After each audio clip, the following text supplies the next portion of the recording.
Hey Insiders, it's Tim here, and I honestly never thought I'd be doing this. Posting my story online for you guys to basically know. I do hope by sharing this story with you that you take away some sort of message that impacts your life. That's my goal. For me, the goal of this channel is to contribute value to you, because I know my life is not going to last forever. One day I am actually going to die. It could be tomorrow for all I know. So all I want is to contribute value to you and for your life to be different because I was here, because you listened to me. So listen carefully as I reveal to you my story of how I got from a point where I was single, when I was working as a toilet cleaner, addicted to drugs as well as drug dealing, to a point of happiness and abundance. Enjoy this story, guys. So guys, here we go. 1991, May 14th was when I was born. I was born in Seoul, South Korea. My real father left me when I was at the age of 2. I grew up with my mum and my sister, and my mum had to work incredibly hard and long hours to put food on our table and buy us the things, the bare necessary we needed. I was one incredibly shy and quiet kid growing up. To be honest with you, I was never the popular kid at school. Never. As I was too quiet and shy to speak out during class, as well as to try and make new friends. All I really did during this period was focus on studying and doing my homework. And outside of school, my hobbies as a kid were gaming. I loved playing Sonic the Hedgehog at the time on the Sega Mega Drive, the good old days. And making model cars and airplane was another hobby I had. So 1997 was when my mum met an English guy, and we soon began calling him Dad. And 1999 was when I moved to Sydney, Australia. And 2000 was when I moved to south of England, a small town called Poole. So growing up in a traditional English town was tough for me. I was the only Asian kid other than my sister in my primary school. As a result, I was bullied regularly and picked on.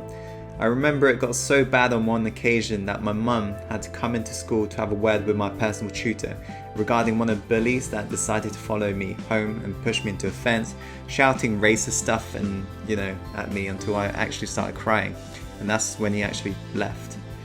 And I do actually believe though that being bullied and constantly judged by people was what made me develop severe social anxiety. It got even worse after that. And I got incredibly low self-esteem because I'd never been through this bullying in Korea. I was shy and people didn't really like me in Korea, but in England it was like racism, and it was the first time I ever really experienced it. And this is what really made me hate going to school.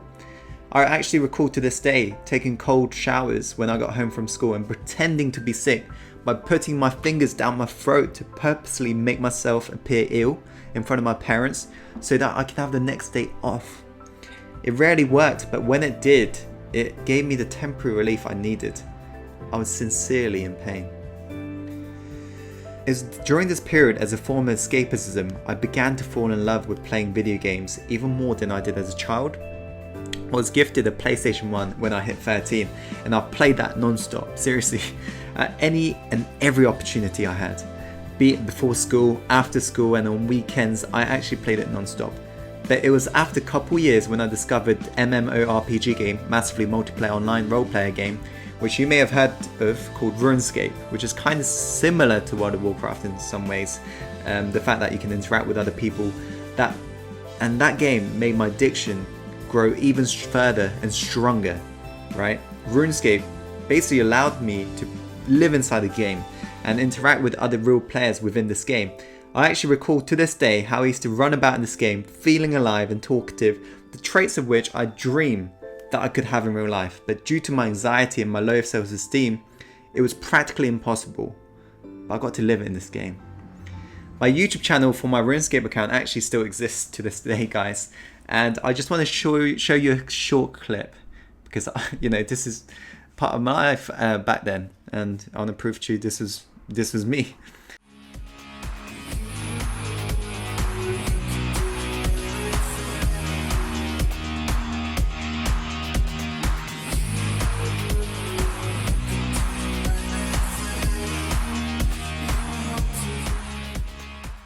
So, interesting one, isn't it? So basically, guys, moving on, 2005 was when I moved to high school, right? So the big day had come. I recall I made a promise to myself on the first day I started high school. I promised to myself that I'll no longer be that socially awkward kid who got bullied and constantly picked on, but instead I'll try and fit in with the cool kids. And the cool kids at the time, guys, were the people who hung around wearing hoodies, who took drugs, drank a lot of alcohol, and rebelled against teachers. Eventually, guys, my wishes came true. Not long after I made friends with these cool kids, I eventually adopted their traits, which, looking back at it, really shows the clear impact your peers have on your behavior and in turn your life. And this picture, guys, you see now, I'm on the far left, carrying the guy with the green shirt. I'm wearing a hoodie. I'm that brown Asian kid you can just about make out. So during the high school years, I became somebody who I would now deem as a thug. Seriously, I would have ignored myself. As I adopted incredibly negative outlook on life and people, I was violent. I would often go around getting into fights with people who looked at me funny, and on weekends I would go out drinking as well as consuming drugs and getting into more fights. It was also during the same period I decided to start selling drugs, as I thought it was easy money. And guess what, guys? I want to know, this wasn't my own money, this was actually my mum's money I was spending. I thought it was a good investment. But guess what? Because I was addicted to this substance, I lost everything. I lost the money. And I didn't have hard feelings at the time because I really didn't have, I didn't really care. I was just a rude, arrogant guy. And it's important to note at this time, although the guys I was hanging around with at the time were getting laid, I definitely wasn't. You know, these cool kids were doing well with girls, but I wasn't. I was the only Asian guy in the group and I hung around with, and everyone else were white. And while they would get laid on random party nights, I would often be the one getting none of that, and instead ended up getting into fights due to the fact some drunken lad would take one look at me and call me Jackie Chan or a chink. Looking back, my mindset at this point was the worst I'd been, as I honestly did not feel at all with my life, but I did not know how to change it. So I carried on doing what I knew best, which was to take drugs, get into fight, and sleep on my own. Here's a video that was filmed in Ibiza. It's a pretty poor quality video, guys, but in this video you can basically see how I'm different. And I'll show you this video, as I said, because I've lived this life. I'm not some bullshit guy. That's why I'm going to show you this video.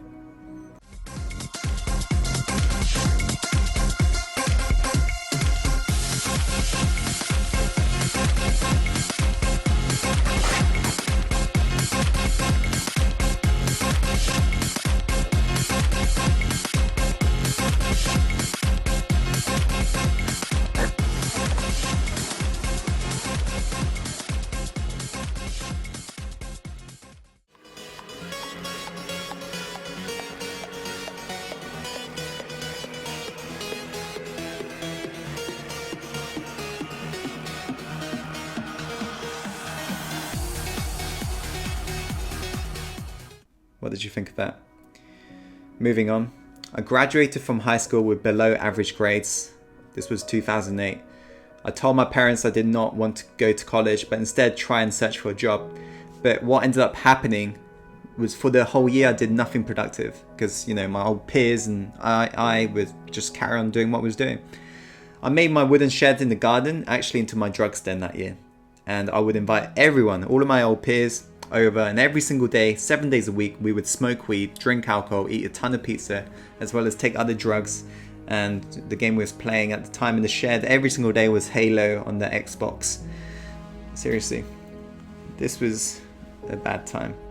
When I ran out of my money, which was around £30 a week, benefits fund from the government because I was unemployed, I actually stole money out of my mum's purse and out of my sister's piggy bank to feed my habit.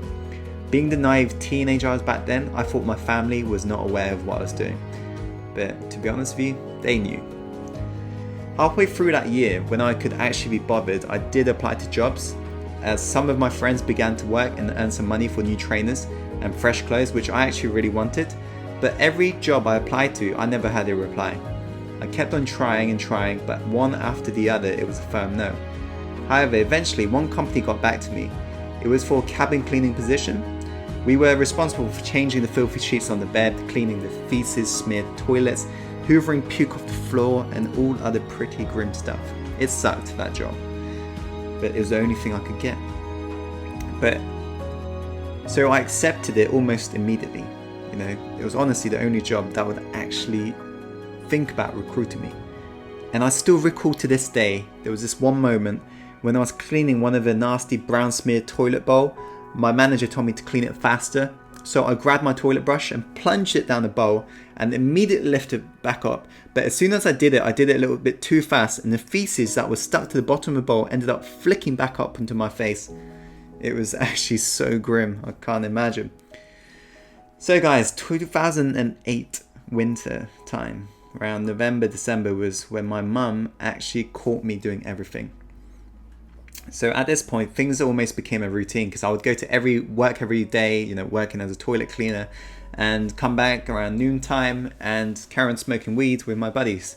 And one evening, whilst we were all in the garden shed, smoking bongs and blowing thick cannabis smoke up into the air, filling the shed with smoke, all of a sudden we had a loud thud, thud, thud, like a boom, boom, boom on the wooden shed door. Rapidly, we knew it was like not one of our friends, so we just dropped what we was doing. Like, we hid the bongs, we like stopped out the cannabis, we stopped out the spliffs and so forth. And one of my friends got the door, and immediately my mum and my next door neighbor came storming in.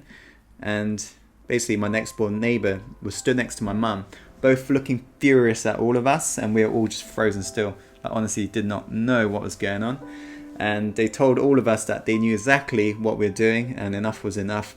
They told us that this would be the final night, that we would be allowed to hang around in the shed doing what we were doing. My mum remained silent up until that point. She turned to look at me and told me that she wanted a word with me very next day. And the very next day came. I woke up, basically headed up downstairs, and I spoke with mum. And my mum, with a straight blank emotionless face, like, told me that we were going to go on a walk. So I grabbed my hoodie and off we went.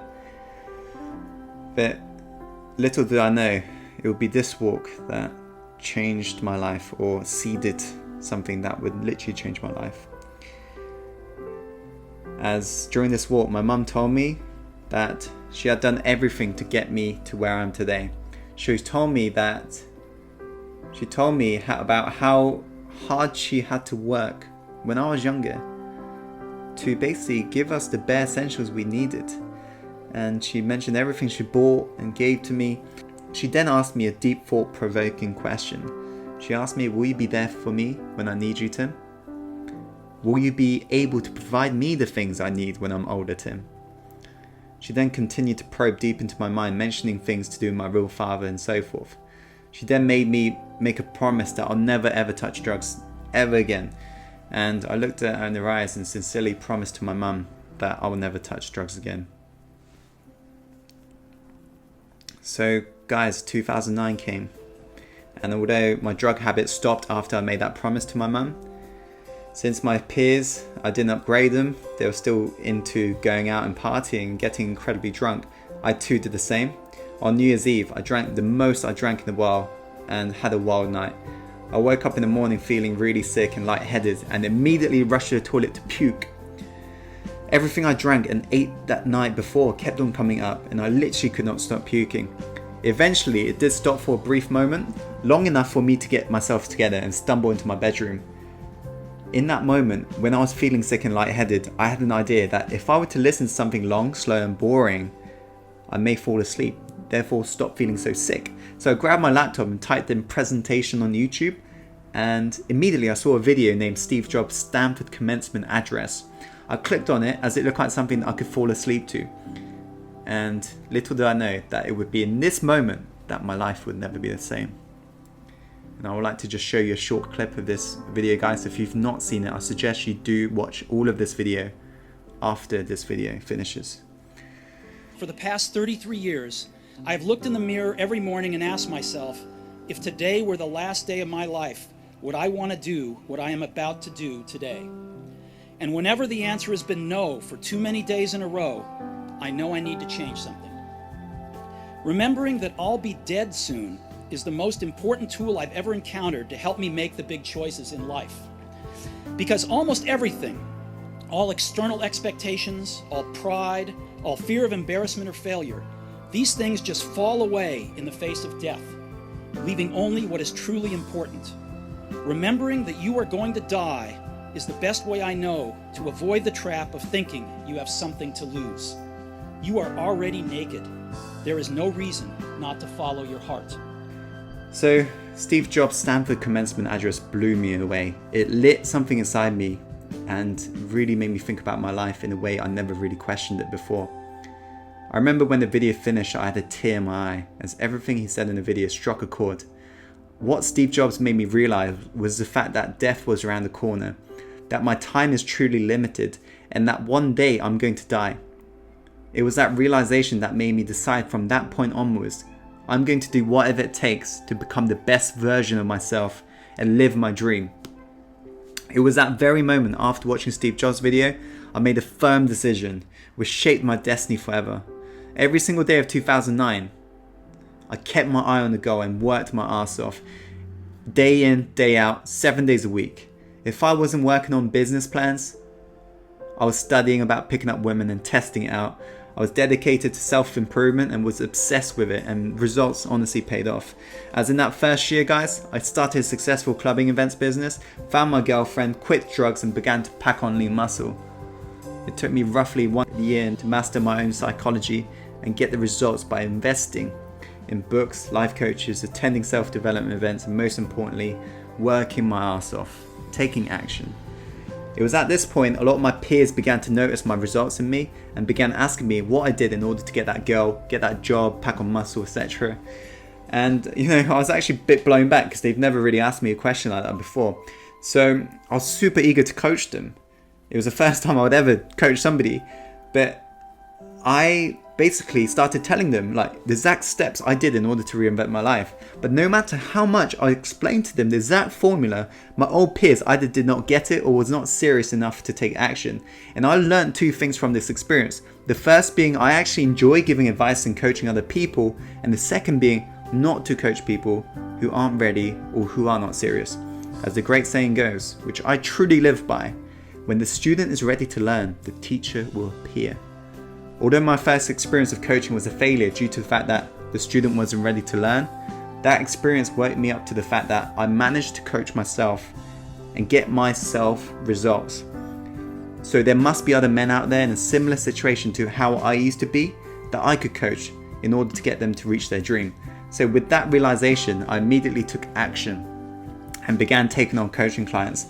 And I recall still to this day, after securing my first paying client, sitting back on my chair, thinking to myself how amazing it honestly felt to give back to other people in regards to the knowledge I've learned from reinventing myself. And I knew from that point that it was something I was born to do. So I carried on helping more and more men with their issues. And the more I did it, the more I fell in love with coaching and mentoring men. So guys, as you're hearing this, we're currently in March 2016. I'm now financially abundant as I've ran several businesses to date.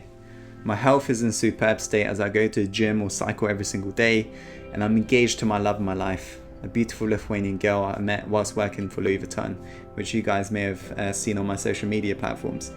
So you may be wondering, what was the number one thing that I did in order to reinvent my life? Well, I invested in myself. That was the key. I spent every single day working towards my dream. I invested heavily in coaches, events and books, and I networked with some of the most successful people, of whom guided me to where I am today. But the most important thing I did first and foremost was to reinvent my peer group. As a billionaire I know once told me, you are the average of 5 people you spend the most time with. And you can see the impact on that looking at my history, looking at my story of what's happened to me. Guys, that's pretty much my story so far. But with my dreams, with my ambition, with my goals, you wait another 5-10 years and I'll be creating another video like this to tell you the things I've achieved, because I've got big ambitions and I'm committed to this. Just want you to realize, guys, this one thing, this one realization that really keeps me striving and really keeps me lit every single day, and take action. Remember guys, it doesn't matter what's happened to you in the past. but it does matter what you're going to do about it moving forwards. So, make the rest of your life the best of your life by taking control of your life right now. Remember that anything in life is possible to achieve if you set your mind on it, and I'm a living proof of that. But my mission has only just begun. As I mentioned, I'm still working towards my dream of becoming the best me. And this is exactly the reason why I created this YouTube channel, Success Insider, so that you can join me on the journey to success and fulfilling the 3 key criteria of life: health, wealth, and love. So I'm just ever so glad for you to be on board. And this is why you're an insider, because you're open to self-development, which is key to success. So I'm ever so glad you're here. There's a reason why you're here. There's a reason. Remember, we don't just bump into people without a reason. There's always a reason why things happen. So let's go live the life we were born to live, guys, by becoming the person we were born to be. Just want to say thank you so much for watching this video, guys. And I can't believe, I finally have opened up. But I know it's for the greater good. I know it's for the greater good. I know by me opening up and sharing the story with you, you'll take away some messages and hopefully start living a better life as a result. If you want to hear more from me, please visit my website at www.successinsider.tv. So see you next time, guys, and as always, take action.